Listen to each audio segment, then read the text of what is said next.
Assalomu alaykum. Bugun 16-iyun 2025-yil sanasi.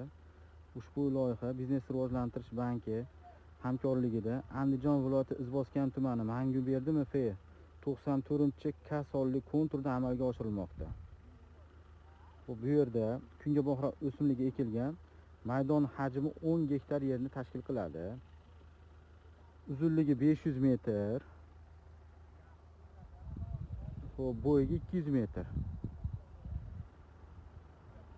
200 metr tashkil qiladi. Bu yerda chegarada bir tomoni fermer xo'jaligi bilan chegaradosh, mana tujorlar, bir tomoni aholi bilan chegaradosh, bir tomoni yana fermer xo'jaligi bilan chegaradosh. Bu yerda ekinlar zamonaviy usullar bilan parvarishlanmoqda. Hozirda ekinlar unib chiqqan, gullagan.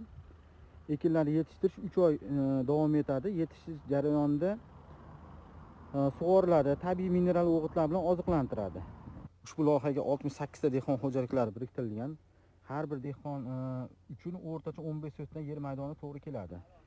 Loyihani samarali amalga oshirish uchun lider tadbirkor Manguberdi Mirishkori MChJ ishlab chiqarish kooperativi biriktirilgan. Ushbu loyiha bo'yicha har bir gektardan 2 tonna, jami 22 tonna hosil olish rejalashtirilgan. Mazkur ekin yig'ishtirib olingandan so'ng ikkinchi ekinga ham yuqori daromadli ekin turini ekish orqali yer egalarining daromadlarini oshirib borish, yana ham oshirib boriladi. Yaqindan ko'rsatiladi. Bugunda mana sug'orilgan, yer maydoniga kirish yana ham ozgina qiyinlik tug'diryapti.